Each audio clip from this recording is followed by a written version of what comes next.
Hello, everyone. Good, good morning, good afternoon. I hope you are all well. Thank you for joining us today in this webinar. We are very excited that there are so many of you who are enthusiastic about joining the 6th ASEF Young Leaders Summit.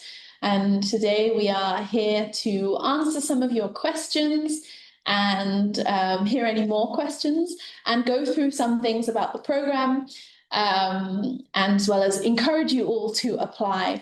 So firstly, some introductions. So my name is Freya. I'm the Youth Project Lead here at the Asia Europe Foundation. And with me, I have Linnea.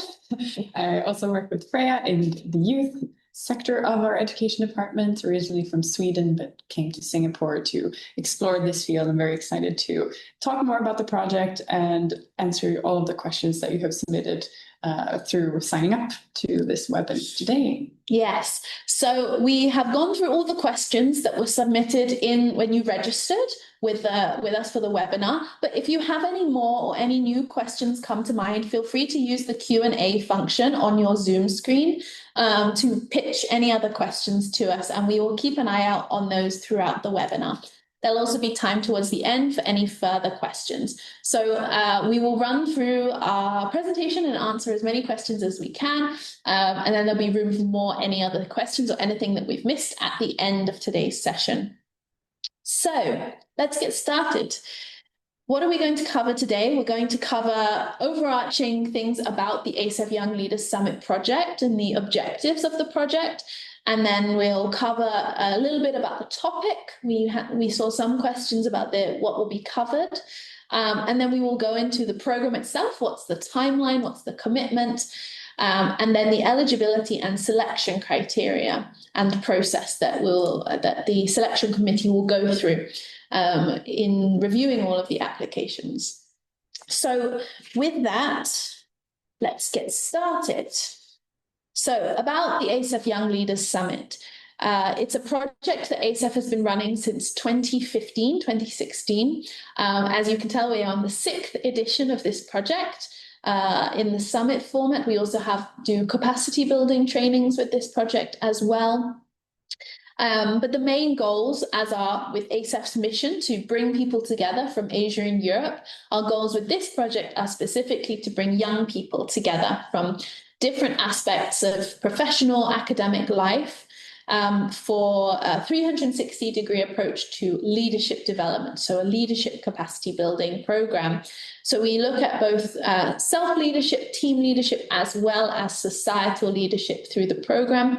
And we also work to bring together young people with higher level senior decision makers, political leaders, and policy makers through this program as well.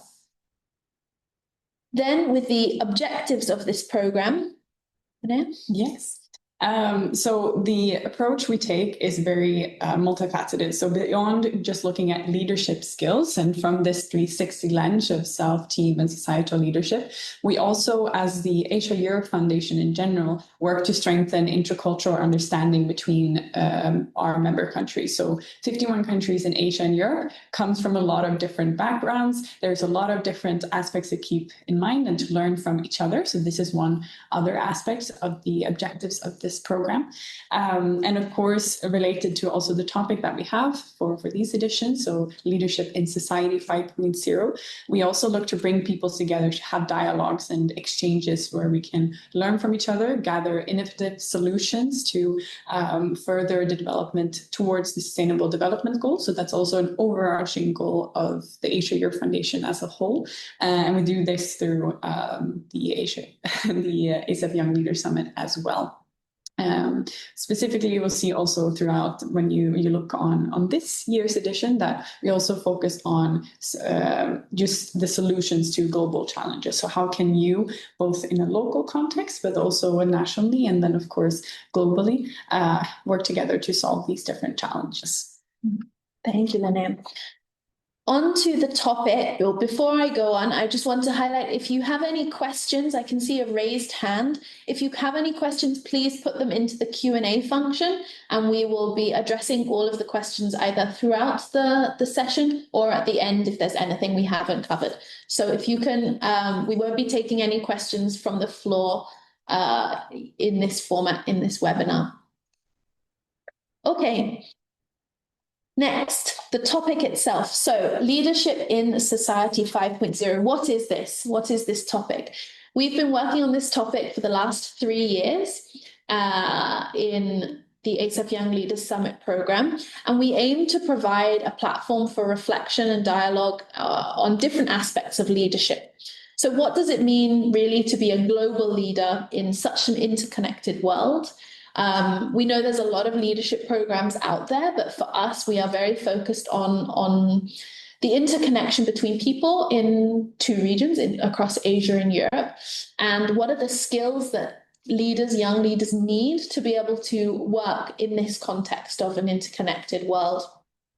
How does one navigate between the different and competing values and expectations between worldview perspectives? And we recognize that everyone, depending on their country, depending on their community, their upbringing, their schooling, their society, the culture that they come from, everyone has very different worldviews and perspectives and expectations. And how do we prepare young people like yourselves to be best placed to navigate these and be able to work together? As Linnea mentioned, the overarching objective of to solve global challenges, but to be able to solve these and work with one another, what are the skills to be able to do this? So this is the aspect of leadership that we cover. And then when we talk about Society 5.0, this is a topic that, or a term per se, that came out from the Cabinet Office of the Japanese government, that defined it as a human-centered society that balances economic advancement with the resolution of social problems by a system that highly integrates cyberspace and physical space. And what we see this as is, well, the next stage of society. Now that technology exists, how do we better use it to solve global challenges? And we felt that young people were the right group of people to be prepared to do this. As you are all developing in your careers, in your academic pathways, you will be going on to take leadership positions where you are responsible. And therefore, what are the skills that you need to be able to do this? What are the understandings that you need? So we don't cover technology in a way of teaching hard skills.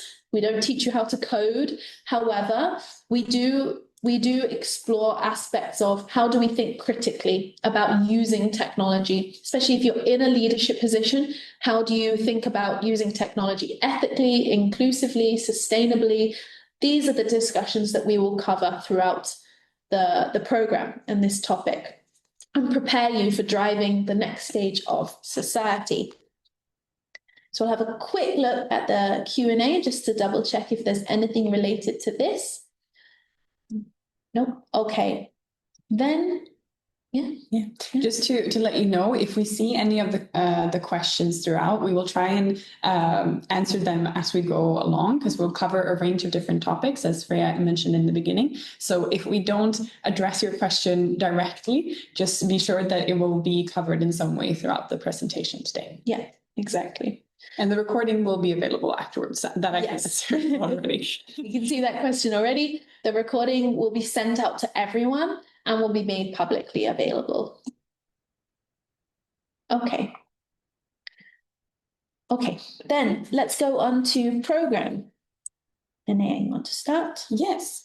So how does this concept of leadership in society 5.0 translate into our program structure? And we also got a lot of commitment questions. So what is expected of you if you are applying and you're selected for the program? So we're going to talk you through the different phases that we have of the program and what is expected throughout the different ones. So in order to ensure that everyone that is starting out, no matter the background or the knowledge that you have prior to the program, we want to ensure that everyone has a good foundation to be able to have these discussions that Freya mentioned on the different aspects of leadership. So we will start by having an online virtual knowledge building phase, as we call it, where we will meet twice a week over the course of 5 weeks, where we will approach these different topics. We will have introductory lectures in the form of webinars, where we will have expert speakers talk about these different aspects of leadership, but then also on the topic of Society 5.0. And then we'll bring you together, the participants together, to also then discuss and talk and critically think about these different topics as well. And throughout this, we'll also try and integrate some leadership dialogues to connect you with high-level speakers and those that are already in these positions in different countries. And here we'll also give you some smaller tasks throughout the week. So it may be reflection questions. It may be that we ask or encourage you to discuss the topic of a specific session on our online learning platform, where you'll have access to all the materials, but different ways. But this is more on a self-paced base. So the sessions themselves twice a week for about 4 hours in total. And then you'll have certain assignments beyond this point as well. And then, of course, any the self-paced learning will be based off of how much you want to learn about it, what engagement you put in yourself as well. Mm-hmm. Yes, and these, we're aware that a lot of people, of course, have other obligations also throughout the program timeline. So we start from end of July and go until beginning of October, including the in-person summit.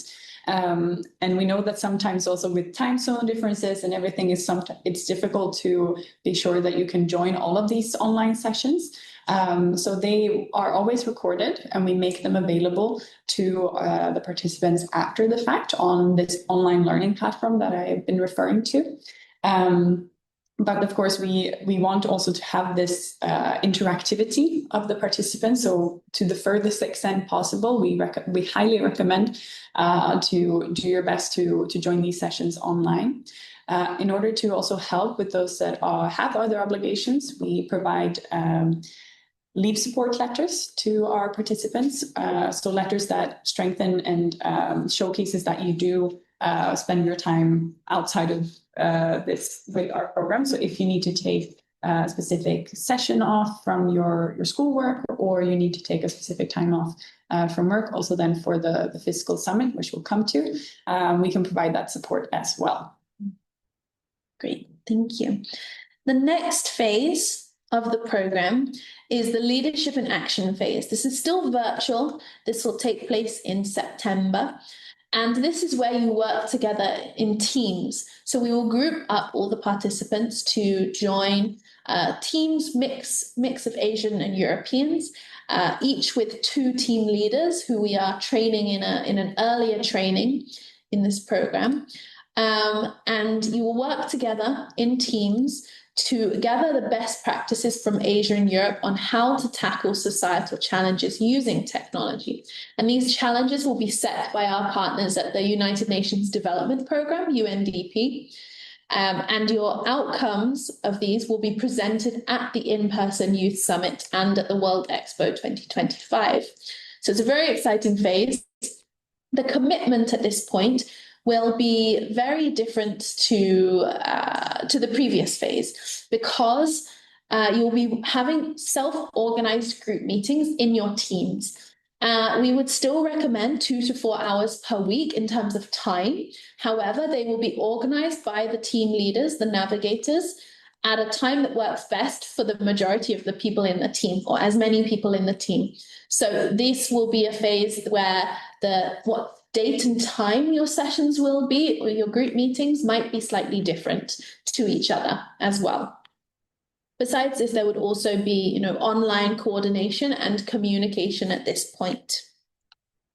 So that's about the commitment. Of course, at this stage, because we are conscious of if you are studying or if you're working full time at this point, the discussion with the navigators, with the team leaders on when your meetups are, when your group meetings are, can also factor in your schedules and can be based on whatever availability that the team members have. So we try and build it around the schedule, as we know that often the university semester starts in September as well. So that's about the commitment. And then the challenges themselves. So the challenges, as I mentioned, are being set by the United Nations Development Programme.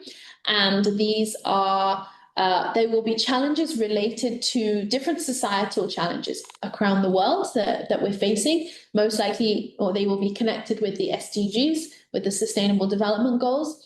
And these will be challenges such as how can we, or the challenge questions will be, how can we select, how can we solve X challenge using technology? And then the output that we're looking for is different best practice case studies from around Asia and Europe on ways technology is being used to solve this challenge. And as part of this, throughout your group meetings, you will have discussions led by your team leaders to reflect on how the challenge occurs, if it occurs in your community, and compare the differences across different countries in Asia and Europe. So that's about the challenges. And then the team leaders themselves. So each team will have two navigators, team leaders, sort of mentors here, who will be, or the team leaders, sorry, who will be having these regular check-ins with you. And they are going through an earlier training. They are also alumni from past ASEF projects. So they've already been in your position, and they are ready to help and support. There will also be some additional mentoring from experts at this stage, but these will be more expert focused depending on the challenge case studies as well. Okay, at this point, I'm going to ask Linnea if there's any questions in the Q&A related to the leadership and action phase. No. Okay, good. We are working through these. I see one quick question, actually a new question on, are we able to choose the themed challenges, or is it assigned to us via the navigators? These challenges will be assigned per group. You will be allocated a challenge. These will be based on the fact that all of the challenges will have plenty of learning opportunities for you all. And so that's why we want to keep it random. It doesn't matter what level of experience you have related to the challenge. It'll be really about what can you learn from it and how can you best take those learnings back into your community. I see a question also on reviewing the outcomes of teamwork activities from the last programs. So you can see on the ASEF website all the editions of ASEF Young Leaders Summit and all of the materials and outputs from there. So if you could look back on the ASEF website at the ASEF Young Leaders Summit, you will see all of the outputs from ASEFYLS5, ASEFYLS4, and these are where you will be able to see the different types of teamwork activities that took place, because it's always different every year, and also what those outputs were. And my colleague Linnea is going to very kindly put that in the chat now, the links to be able to find these. A question on how many people in a group and how many members, and will it be random? So there will be about 6 people in a group, 6 to 8 people in a group, and it'll be a mix of Asian and Europeans, and with a gender balance. And but beyond that, will be quite random, because we want you to have the opportunity to learn from each other, learn from people from very different perspectives, and be able to have as deep and interesting discussions as possible. In total, there will be 10 teams across the program. So I saw one more question. What kind of technology applications needed for us to discuss and solve about? So it doesn't matter if you don't have so much experience with technology. This is really for you to do research, this process. Research and explore and find out what is happening across Asia and Europe in different communities, and then discuss amongst your teams and your team members on what are the different aspects of this? What makes it a good case study? Why is it successful? Would it work in my own community? Could it be translated? Or would it not work? Why would it not work? And to have those deeper discussions. So it doesn't matter if you don't already have existing experience working with technology.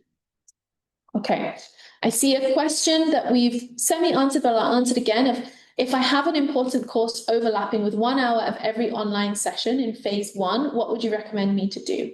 So of course, we completely recognize that you have commitments such as school and university. So we completely understand this. Of course, we would love you to be there live during the sessions. However, we recognize it's not always possible. So as we mentioned, recordings will be made available. You can join the hour that is open for you.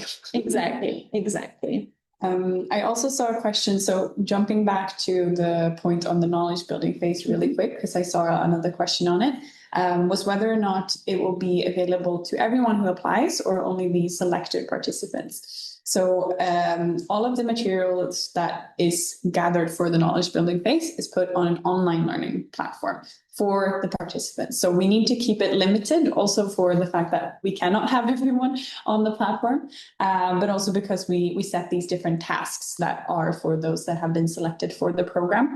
We are working on creating opportunities for those that are not selected for the program to also be able to access the materials and to learn more about the topic. So keep a lookout for that in general, if you're interested in the topic, and that might be another opportunity. But unfortunately, we cannot make this knowledge building phase available for everyone who applies. Thanks, Linnea. Okay. So we're also checking all of your Q&A questions at the same time. So we're trying to make sure we cover everything. But let's go on to the third phase of the program. Linnea? Yes. So once you have built the foundation of this knowledge on the topic and you've been able to work in your teams, we want to bring you together as the selected participants to a physical summit, our youth summit, that this year will take place in Osaka, Japan, end of September, beginning of October. So we're bringing the topic of Society 5.0 back to its original country for this final year on the topic. And the program, as you see with the dates, are for 6 full days of on-site program.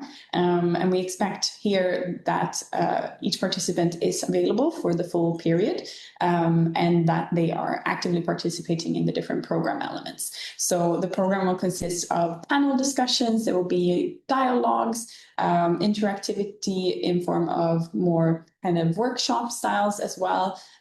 So covering both the topics on leadership, Society 5.0, these intercultural aspects. Of course, bringing you together in a physical space is always easier to also sometimes work with these different topics and to challenge perhaps some stereotypes that you might have, or also to learn from one another in a physical space. So the expectation here in terms of the commitment is to be present for this full program. It's quite packed, but very, of course, knowledge filled and a lot of opportunities for personal and professional growth. During the summit itself, we will also bring the participants to the World Expo in Japan. So one of the days will be dedicated to that as well. And we'll have opportunities for the teams to also present parts of their group work also at the World Expo. We have some stage time there. So we're very excited to be able to showcase more of the world, also what you have been working on at that time. Related to the Expo, we have a lot of questions in relation to funding, so costs also in terms of travel, but we'll come into that at another point. So by me not covering it here, be sure that it will be covered later. Otherwise, in terms of questions for the summit, I don't think there were any specific. Yes. One question on whether or not we'll be shortlisting participants from the different sections to bring them, and whether or not you're eligible for the next phase, let's say. So all the participants that are selected for the full program. So if you are selected to be part of this year's program, you will be eligible, and you will be expected to attend the first phase, the online knowledge building phase, the second one with the leadership in action phase, and then also to attend the youth summit. So we want to really showcase that this is a full learning journey. So there are different ways and different aspects of your leadership development that is being developed in the different stages. So we want the participants to have that full journey from start to finish. So in this case, if you're selected, you will have the benefit of joining all of the different parts. Yes, we also have a lot of questions related to the selection process. We will go into that later as well. Yes, for now, I think we can go on to the next part. The next part, very exciting for many of you because you have lots of questions on this, which is the travel arrangements and the logistics for coming to especially the in-person phase in Osaka. But first, to highlight that there is no application fee to apply for this program, and there are no training costs. So you do not, for all the learning opportunities, you do not have to pay for these. And for coming in person to Osaka, we will provide a travel subsidy where the costs will be reimbursed to you up to 3 months later. So you would have to pay these upfront, but we will reimburse them after the summit. So it would be up to December by the time we will be able to reimburse you. So this is what we will provide. This will cover flights and airport transfers and insurance, as well as visa-related costs. Which we also provide a visa support letter for those that require visas to facilitate this process for you. On site, we will completely in kind, so you will not have to pay for the accommodation and meals that are indicated in the program itself. So on site in Osaka, you will not have to pay for these things. Okay, at this point, I'm going to double check which questions we have addressed already. Okay, so there are questions on whether or not ASEF can cover the costs for you upfront in case you cannot afford these already. And in general, we do not purchase flight tickets for participants, except in very special circumstances. So should you be selected, this is a conversation we would have at that stage. But in general, this is not something we do. This is part of unfortunately, the commitment we require from you all to be able to come in person. And we cannot fund these upfront, except on very special circumstances. We encourage you to see if you can get support from your community, whether that's your university or family members, with the knowledge that these costs will be reimbursed to you or whoever has helped support you in your travel costs to come to Osaka. Okay. Yeah, okay. So we see that there's a lot of questions throughout here. So I'm just going to run through them and see, just double check which ones we've covered and which ones we haven't. So this one we have.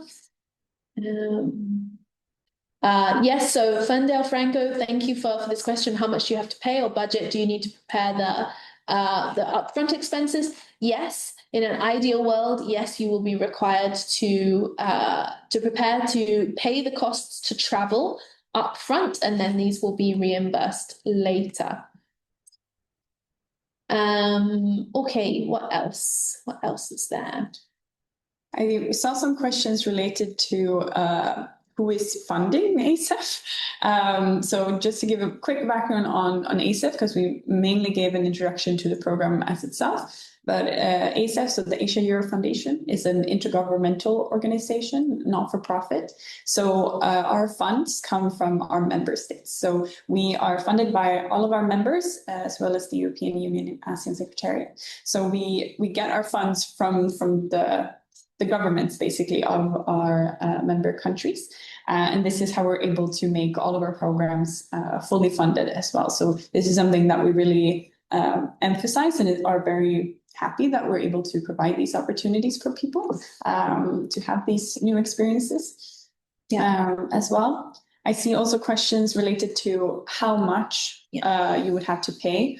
for flights and everything. And of course, this is very dependable based off of where you are situated. So the country in which you're flying from, how long in advance you are able to pay and book the tickets. So we have an internal process for this as well for those that are selected on how this process is done. So we recommend that if you're thinking of applying, that you have a bit of a look, see if it is something that you are able to carry. As Freya mentioned, that it is on a reimbursement basis. Have a look and see what it would cost for you and to travel to the countries that we have. So for Japan in this case, and see if it's feasible for you.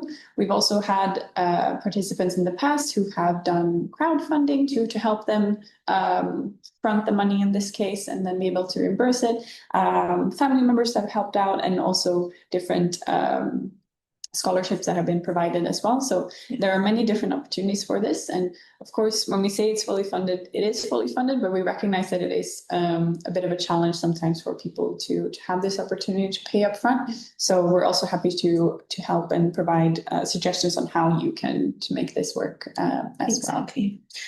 Just on Linnea's previous point about who funds ASEF, I'll add that this specific program is funded under our European Union funds and our funds from Denmark. So these are the two specific funders, country and member state funders, that are contributing to this specific project, but projects across ASEF are funded differently. Then we have a couple more questions related to flights. Is there any limit for flight tickets except the economy class? So this limits for flight tickets and all of the details will be covered by for those and in detail shared with those that are selected, the requirements that we have. But we do have specific requirements because, as Linnea mentioned, we are publicly funded. Therefore, we are under particular audit requirements. So in terms of the limitations, we do have specific requirements that participants would have to be able to cover. A second question on, can you also travel to Japan a few days earlier than the summit, and will those costs be covered as well?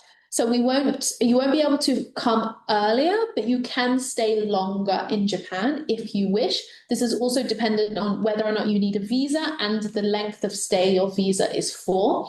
Any costs after the program would be covered entirely by you. However, your return flight costs will be covered. This is also, as I mentioned, under very particular financial processes and documentation processes. So this would all be discussed with us, and your travel arrangements would have to be approved by us at ASEF in advance of you buying any of your tickets. But we recognize that it's often someone's first time in the country we're traveling to, such as Japan here. So we will recognize that this is a very big opportunity for you as well. Okay. This one. Let's see. Question. What else? Okay. One question related to accommodation is whether or not you have to book that and pay for it yourself first. So accommodation is something that we arrange for the selected participants for the summit in Osaka. So it's only the flight which we ask the participants to arrange themselves upfront, and the visas and everything, as we mentioned, with the support from ASEF. But accommodation is something that we take care of. Yeah. Another question about traveling from a different country than your country of residence. Yes, that is fine, as long as it's clear we know which country you will be traveling from. Of course, we recognize that, we also see that how much we will cover in terms of travel subsidy. This will be dependent on the country that you are traveling from, not your nationality, not your residency, but the country you will be traveling from. But we need to know this in advance. And for those that are selected, we will ask this information at the very beginning also. Okay. A couple of repeat questions that are coming up in case you've joined later on or you missed us mentioning it, but the recording of this session will be shared with everyone. And what was the question? I was going to answer. I can't remember now. We have a lot of questions. We have a lot of questions, as you can see. So we're trying very hard to answer everything. But yeah, how long it takes to receive the reimbursement back. So it takes up to 3 months after you've been on site in Osaka for us to be able to process your reimbursement. And this is after we've received all of the supporting documents. Okay. How many days beforehand should we go to Japan? This question, you will arrive on the arrival day. This is the requirement. You cannot arrive earlier than this. That's based on our regulations, but you can stay in Japan longer afterwards. For those that need visas, we will support this process, but you are responsible for getting insurance yourself. Okay, I think one more question on flight back. We will get paid for. Yes, you book a round trip flight. You book a flight to Japan and a return back to your country of residency. Okay, I think those are all the questions related to, almost all the questions. Last question on travel, and then we will move on. So for the insurance, what type of insurance is covered? Is it travel and health and medical? Yes. So this is what will be not covered. This is what we will reimburse you for. So participants are expected to buy the travel insurance with including health and medical themselves, but we will reimburse the costs for this. So it is not that we will be covered by you. For visa-related support, we will discuss with all of those who require visas upon selection. Okay, I think at this point, let's move on. We've had a lot of travel questions. If there's anything we've missed, we will come back to your questions later on. Okay, let's go on to eligibility. Eligibility. We also received a lot of questions on this. And we also see a lot of questions in the Q&A about this. So let's cover this in detail so everyone is familiar with the process. So we have 3 main eligibility criteria, and then we'll also go into the selection criteria. So there's a bit of a difference here. So let's cover eligibility first. So in order for us to even assess your application, you need to fulfill the eligibility criteria. So you need to be eligible for the program. The first one is that you need to be a citizen of one of our eligible Asian and European countries. And these ones are the countries that are part of the ASEM process and are ASEF member countries. So you will be able to find this list on our website. So you can see specifically which countries are covered and which ones are not covered. But this is based off of citizenship and not residency. So I see also a lot of questions related to, I am a citizen of this country, but I'm currently studying or I'm working in this country, or I have been for many years. Unfortunately, we're not able to make an assessment based off of your place of residency. It needs to be citizenship, as we mentioned, because we are publicly funded by these governments. We need to be able to showcase that the funds are going to these people as well. And those are the people that we're bringing to our projects. So we also saw questions if I'm a citizen of a member country, but I'm working or living in a country that is not a member country. That is fine. Again, it's based off of the citizenship. So we will base your application off of this. Variations of this. Also, I saw some questions about people who are currently not Japanese citizens, but they are living in Japan. You're, of course, eligible to apply. It's okay for you to be in the country already.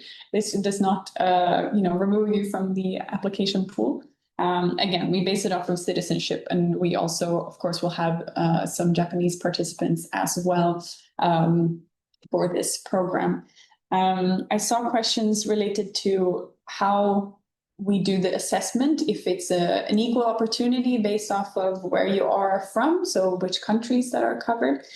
This is more kind of how we go about the selection, so we'll cover that a bit later. But just know that in the stage of just assessing your application for eligibility, we base it off of your citizenship first. The next stage is whether or not you are what we consider a youth. As this is a youth project under our education department, we classify this as people between the ages of 18 to 30 for our programs, for this specific program. And we are not able to bring anyone who is below the age of 18. This is also a matter of kind of safety and other procedures that we cannot bring you unless you are a legal adult in this case, even if you're still a youth. If you are above the age of 30, you can still apply. Again, this is kind of a bit of a discretion. We'll go into the selection as well. But if you are above 30, you can still apply, but we do prioritize those that are within the age range from 18 to 30, unless we have a lower amount of applications from your country or whatever it may be. And the way that we phrase it is students and young professionals from between these age ranges. We also received a couple of questions on what type of profile you're looking for and whether or not I need to have a specific background, what are previous backgrounds of previous participants of the program.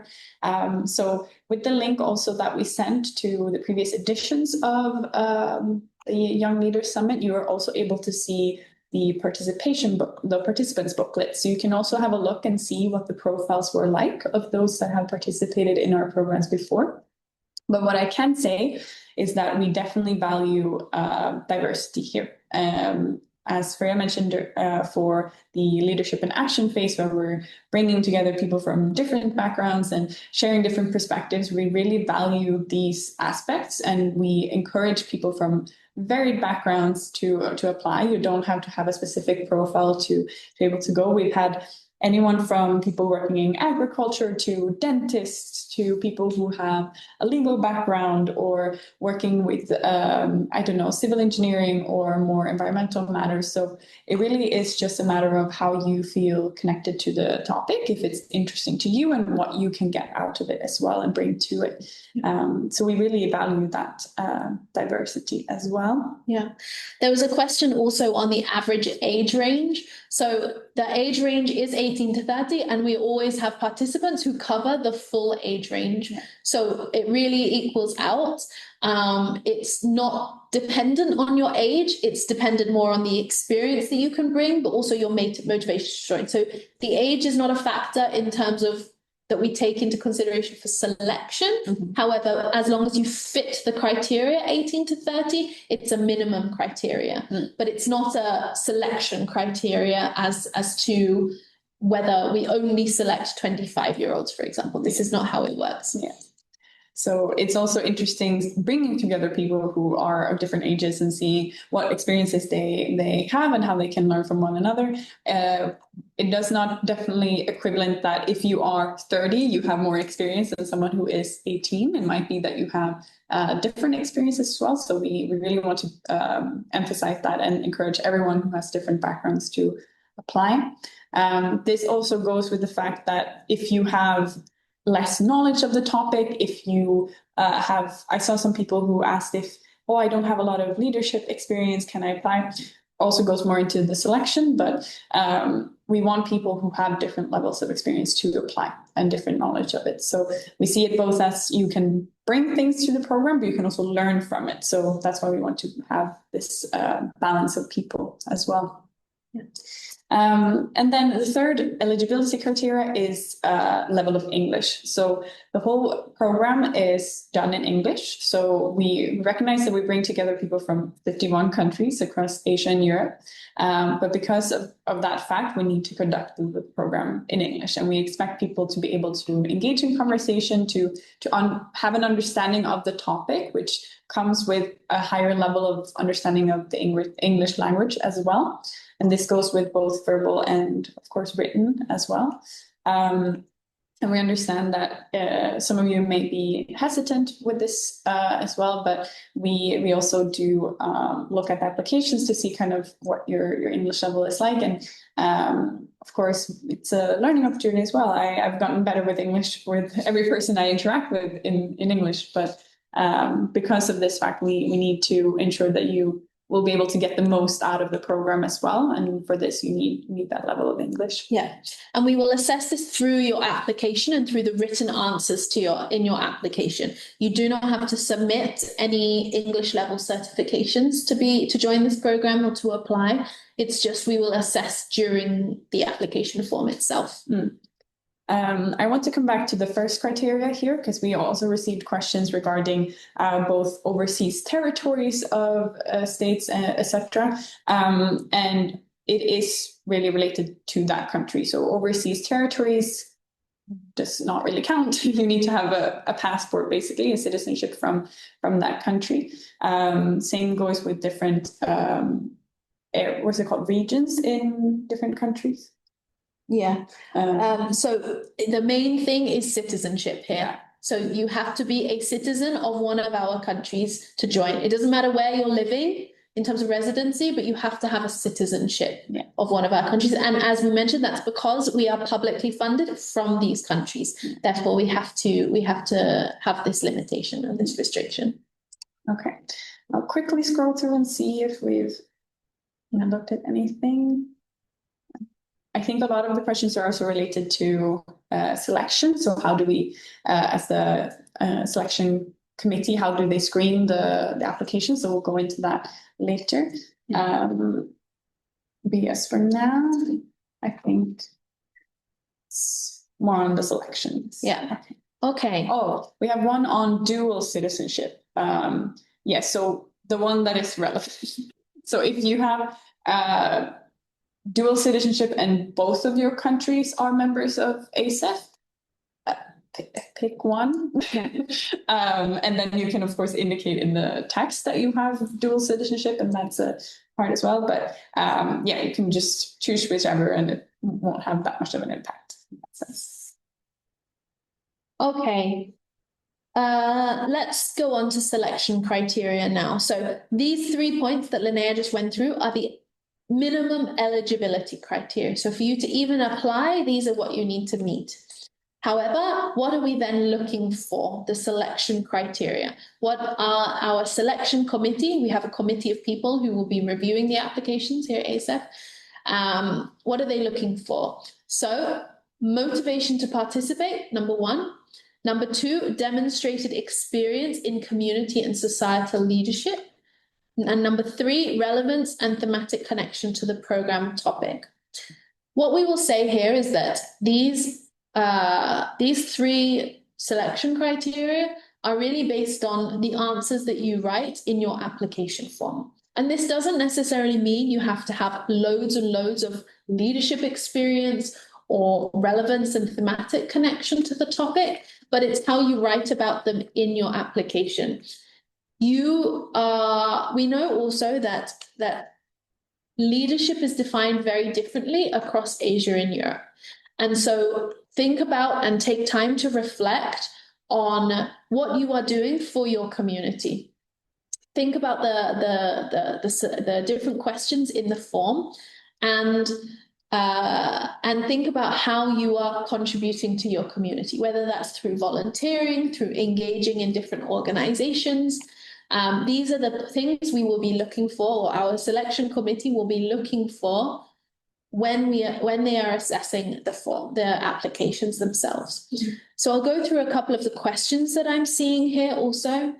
So as someone who has different organizations that they are part of, include them. Include whichever ones you want to feature that demonstrate your leadership experience, or you want to share about because you're passionate about, and you want to highlight and showcase. You can mention more than one. It's not a problem to do this. However, we will look at the quality of your engagement in these organizations. Okay, in terms of experience in different leadership and thematic experience, I see one question on, as participants, do you expect more students or young professionals? It will be a mix. It will definitely be a mix of students and young professionals. It's not a limiting factor here. See one question on, I've not had that many leadership roles in life, but I do wish to put myself out there. Yes, go for it. Feel free to apply. We want people who also can bring new experiences, even if they have not had so much experience previously, different leadership roles. We also see a lot of value in what you as a participant would be able to take back home to your community. And this is something I will say, you know, we see and read all the motivations to participate. This is something the selection committee will really look for. What is your motivation? And that means this is where you have the opportunity to be able to share why you want to join the program, even if you do not have so much experience already. Okay. What next questions? Should we have an organization or representative of head of an organization? Not necessarily. So when the selection committee are looking at demonstrated experience in community and societal leadership, you do not have to be leading an organization. However, you should be having ideally a leading role or leading in something, leading a specific project or driving something. This is how we show your level of commitment to your community, and you'll want to give back and be part of an active member of your community. So keep this in mind also. Okay. Detailed criteria. Okay, let's have a look at more questions that are coming through. So, is the program open to individuals across fields, or is there a requirement to be from STEM? No requirement. You can be from any academic or professional background. And if you expect to graduate soon, that's also fine. What are the expected skills from the program? Also, that's after the skills, after the program. What are the expected skills from the program that every attendee should have? If this question is about applying to the program, there's no specific skills that you need to be able to apply and join the program. This is not a requirement. There will be lots of skills that you will learn out of the program. So we look forward to you being able to take lots of these learnings back to your community after the program. Okay. Any education background we're looking for? No. Any background that you come from? Okay. Then there's some questions also. Oh, wait, let me get back to this. Okay.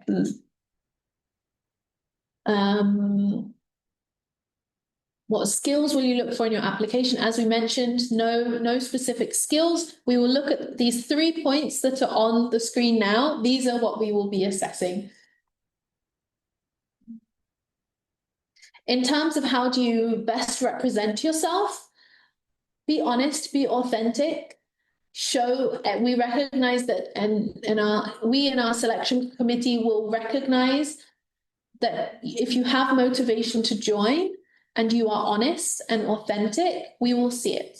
It will be seen in your application. We will also be able to see if you used ChatGPT to write your application. So please do not do this. We will immediately spot it.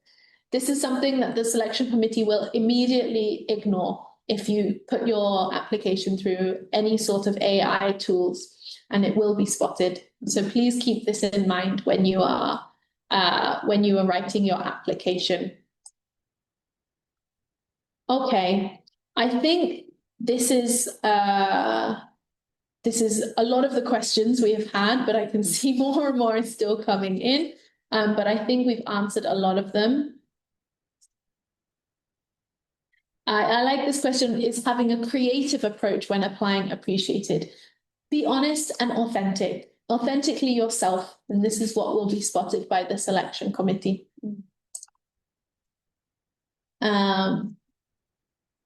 Okay. Then there's no leadership skills specifically that you need to have already to join. But we want to see how you are a leader in your community.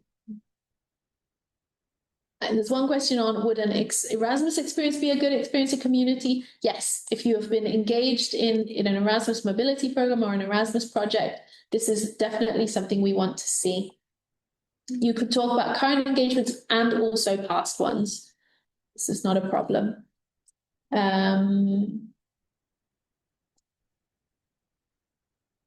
Talking about your leadership skills, interpret this however you can apply from whatever you are doing in your professional academic career. Please write all of your application questions, application answers in clear English. Otherwise, your answers will not be interpreted by the selection committee. If you're not yet working full-time after graduation, you are very well still to apply. This is not a problem. This is not a limiting factor here.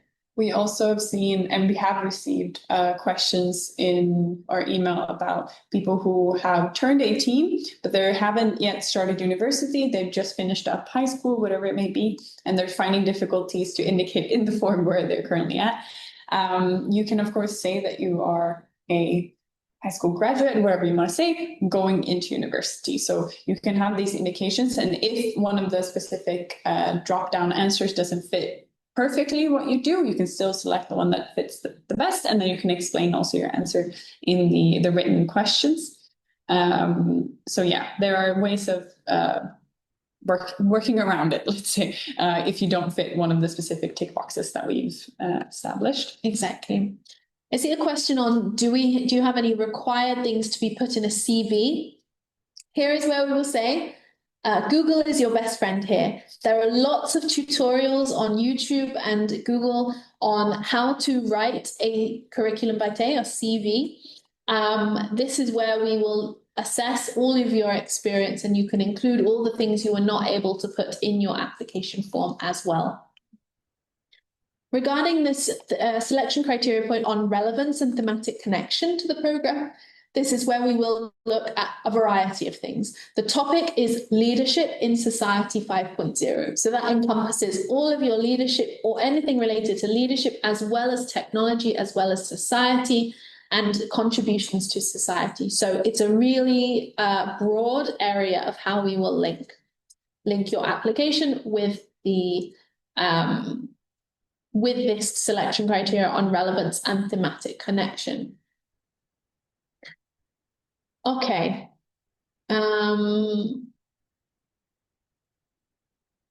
We're just clearing some of these questions because there are so many. If you have a CV or a resume, these in our mind are the same thing. So apply, upload whichever one is the format that you currently use. You do not, however, need a cover letter. This is not a requirement for your application. Okay. If I will just say, if you are writing in your question again, it is, we have already answered it. We are looking at all of the open questions, so you do not need to write it in a second time while we're here in this webinar. Okay. On the note of CVs and all on the creativity of an application, if we can upload a creative CV or portfolio, sure. I will say that it's of course easier for us to assess again, Google is your friend, a classic structured CV to be able to showcase your relevant experience. But this is also where your personality can show through and your experience in that sense. So if you have a specific way you wish to present it, go ahead and we will assess it based off of that as well. Yeah. Okay. Yeah. I think let's go on to selection process and results.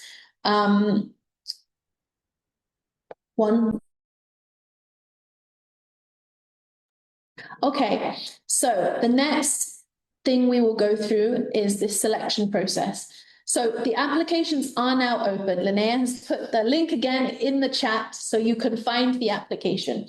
If you have your application, there is a save and resume function so that if you want to start it, you can come back to it later.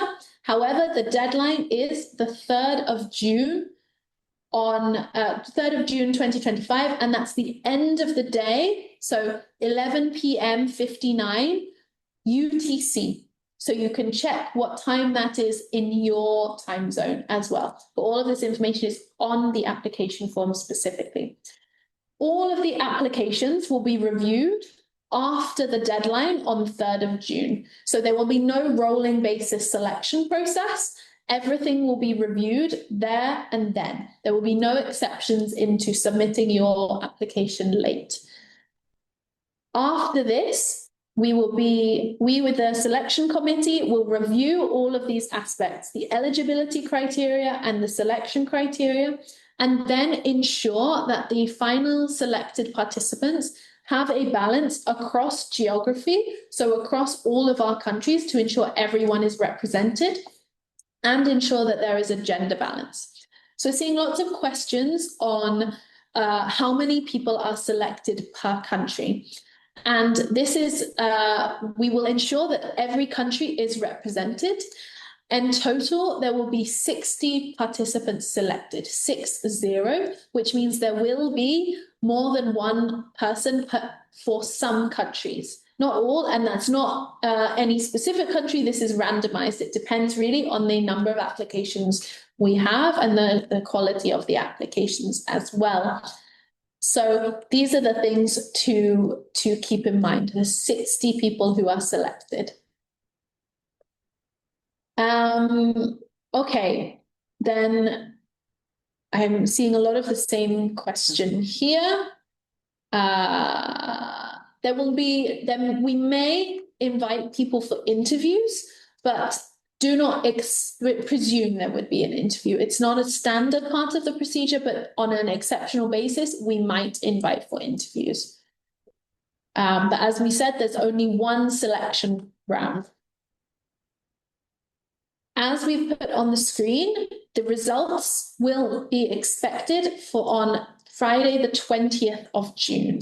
This is when we will announce. We will also send the rejection emails for those that are not selected. So everyone will hear from ASEF on this, on the results. Okay, and as mentioned, everyone that is selected will be expected to join all 3 phases of the program. This is not, it's not you join phase 1 and then more selected people join the subsequent phases. No, this will be, you are expected to join and be committed to all 3 phases from July to October. Okay.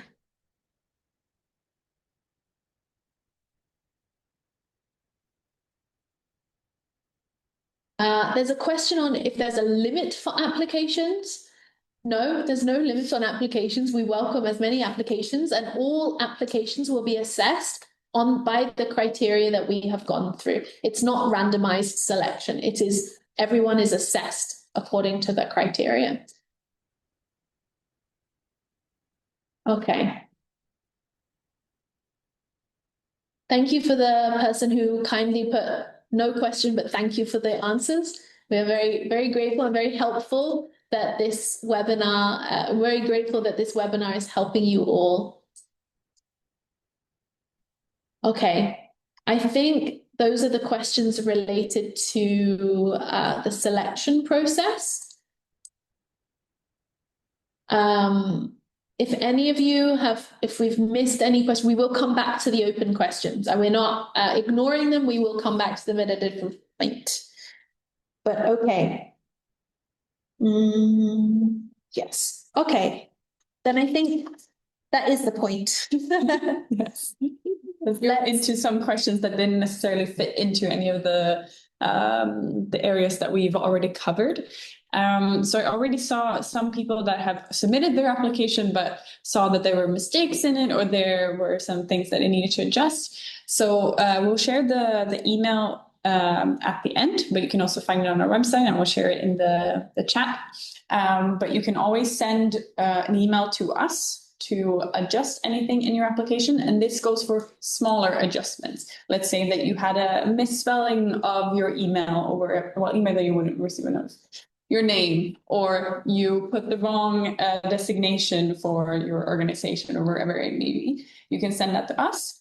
If you want to make bigger changes where it's part of the written questions, for example, and you thought of something new that you wanted to add to your application, then we recommend you to submit a fully new application. And then you can also send an email to us saying that, hi, I have submitted 2 applications. I want you to take into consideration the one that was submitted on this date and not the one prior. And then we will make a note of it, and we will only assess that application. We receive a lot of applications, as Freya mentioned. They will all be assessed together.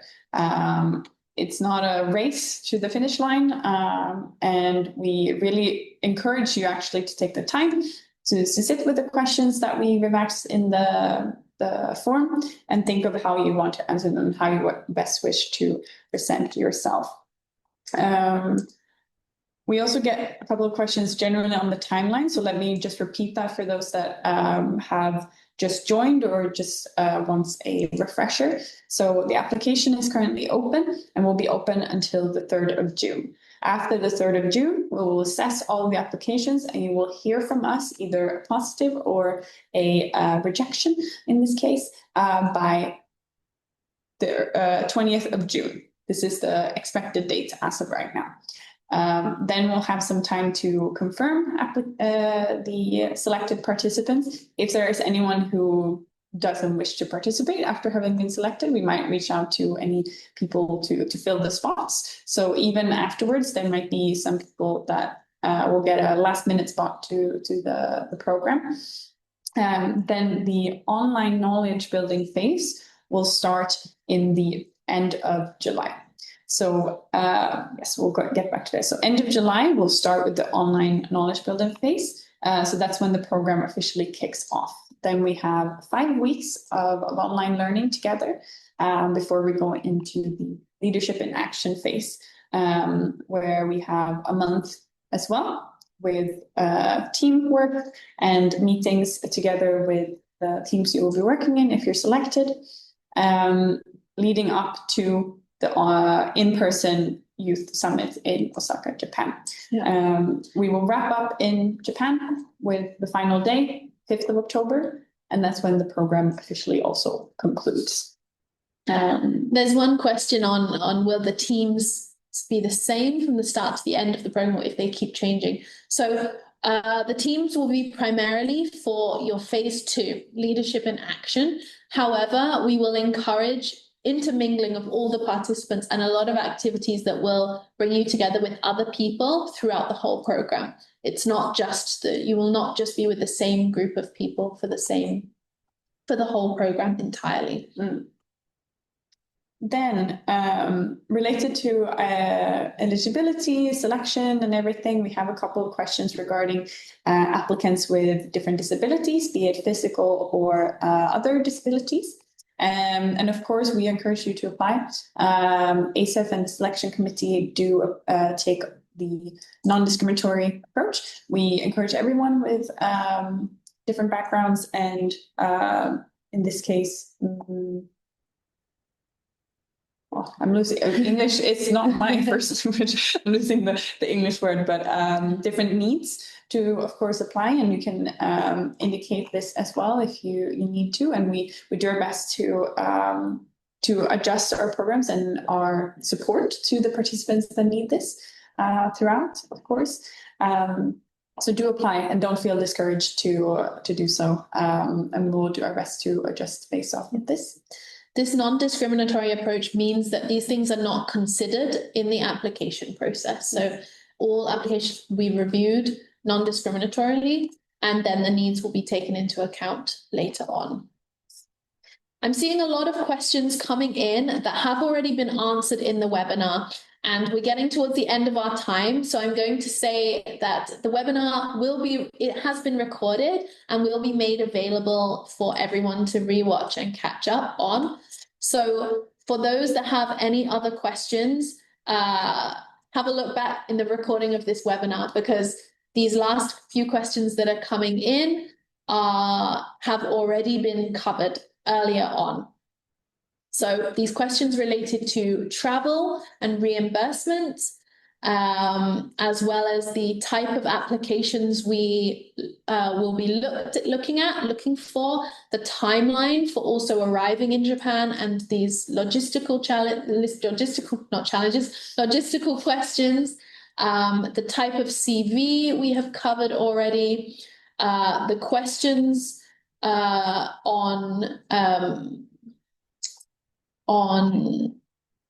the application process. There's two questions that one question that I see two questions in that I will address now, which is in the application. I saw the question about societal challenge that has been addressed using technology in the community. So this is a question where we look to see, as part of the selection criteria, how you connect with your community. What do you observe in your community?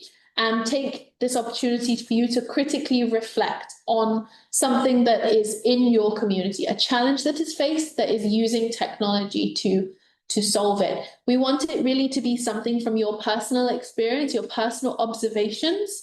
This shouldn't be something very broad and generic here. So this is really what we would advise. And a little tip for you all to take into consideration when you're answering this question, that this is really a chance for you to share your critical thinking skills, and share, how you see your community. And this is something we will also be able to see, how you will be able to take what you will be able to take from the program and bring it back to your community also. And it doesn't have to be something that you did yourself. No. So this is not you demonstrating your leadership capacity or related to that part.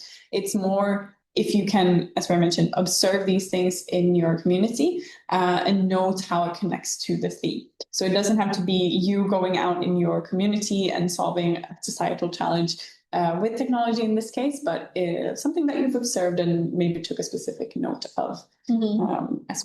Exactly. Last two questions, almost.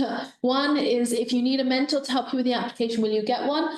ASEF does not provide support with the applications beyond technical support if you're having technical difficulties filling out the form.